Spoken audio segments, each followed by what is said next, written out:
Senator Hawley. Thank you, Mr. Chairman. Judge Garland, thank you for being here. Congratulations on your nomination. Thank you, Senator. Since June of last year, the city of St. Louis, in my home state of Missouri, the homicide rate is at its highest level since 1970.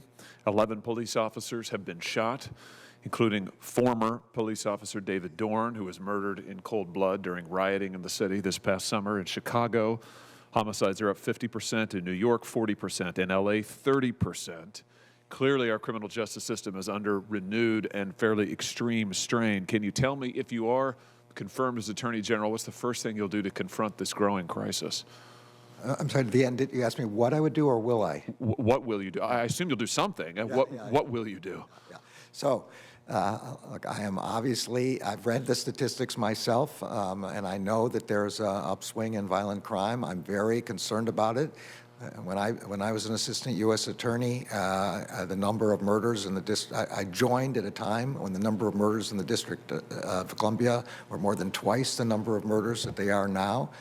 I spent much of my early career on this problem of violent crime, searching for the best possible ways to suppress it.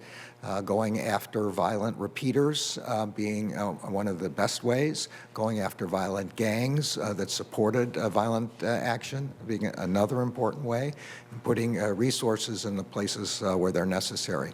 Again, sitting here and therefore only having been an observer of this from the outside, I don't know what information the department has now. But I was a strong supporter and one of the developers of the Violent Crime Initiative during the time when I was in the Justice Department, and it may well be time for another one. I know that the administration of Attorney General Barr looked at this very closely as well. So I'd have to look at what's going on in the department right now and what more needs to be done. But I share your concern. Very good. Thank you for that.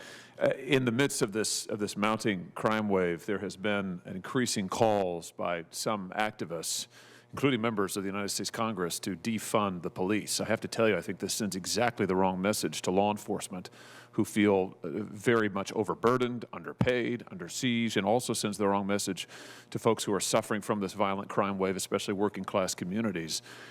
Tell me what your position is on defunding the police. Do you support this movement? Will you support it as Attorney General? Well, as you no doubt know, President Biden has said he does not support defunding the police, and neither do I. We saw how difficult the lives of police officers were in the body cam videos we saw when they were defending the Capitol. I do believe, and President Biden believes in giving resources to police departments to help them reform and gain the trust of their communities. I do believe, and I believe he does as well, that we do need to put resources into alternative ways of confronting some actors, particularly those who are mentally ill and those who are suicidal, so that police officers don't have to do a job that they're not trained for and that, from what I understand, they do not want to do.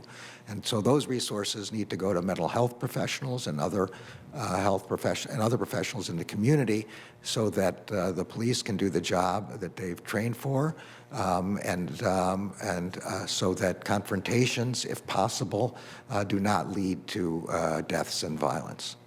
Let me ask you about assaults on federal property in places other than Washington, D.C., Portland, for instance, Seattle. Do you regard assaults on federal courthouses or other federal property as acts of domestic extremism, domestic terrorism?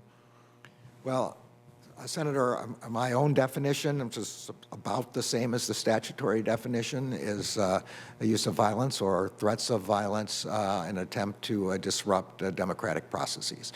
So an attack on a courthouse while in operation, trying to prevent judges from actually deciding cases, that plainly is domestic extremism, domestic terrorism. An attack simply on government property at night or any other kind of circumstances is a clear crime and a serious one and should be punished. I don't know enough about the facts of the example you're talking about, but that's where I draw the line. One is Both are criminal, but one is a core attack on our democratic institutions. Let me ask you about something that some progressive groups have recently been saying with regard to you. The Progressive Change Campaign Committee, which is a left-wing activist group that does fundraising for Democrat Party causes, is circulating a petition addressed to you that states, and I quote now, "Trump and his criminal network of associates must be investigated and prosecuted for lawbreaking," end quote. This, of course, against the backdrop, Judge, of groups who are keeping lists of people who worked at the White House, including lists of interns who worked at the White House, trying to prevent them from getting jobs, trying to prevent them from working, whether it's in politics or government or anywhere else. Again, we have seen Senator Cruz, I know, asked you about political targeting. I have to say I'm very concerned about the specter of political targeting because it's happened before. It happened in the Obama-Biden administration. It culminated in the lies told to the FISA court during the last administration with the FBI, and sadly the Department of Justice signed off on submissions to the FISA court, which, as you know, were falsified, actively falsified, leading to an unprecedented and historic rebuke from that court. My question is, given this pressure campaign already being mounted toward you, this petition that I just quoted is addressed to you personally.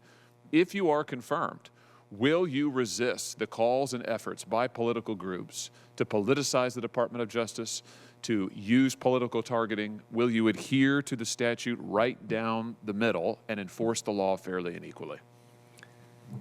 Senator, I've been a judge now for almost 24 years.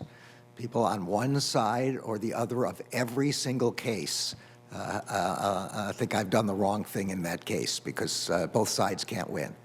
I have grown pretty immune to any kind of pressure other than the pressure to do what I think is the right thing given the facts and the law. That is what I intend to do as the Attorney General. I don't care who pressures me in whatever direction. The department, if I am confirmed, will be under my protection for the purpose of preventing any kind of partisan or other improper motive in making any kind of investigation or prosecution. That's my vow. That's the only reason I'm willing to do this job. Do you agree that what the Department of Justice and the FBI did in deliberately misleading a FISA court, submitting false information to a FISA court, submitting falsified information and evidence to a FISA court, drawing the rebuke of that court, do you agree that that was an egregious violation of public trust?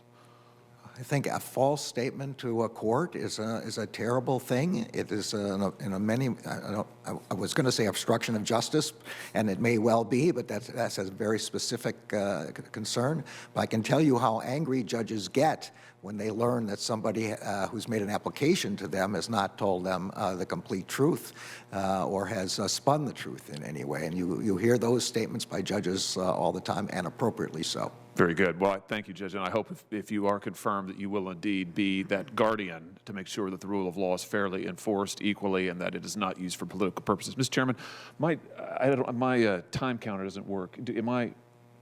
Is my time expired? Yes. It is. All right. All right. Thank you very much, Judge. Thank you, Mr. Chairman. Thank you, Senator.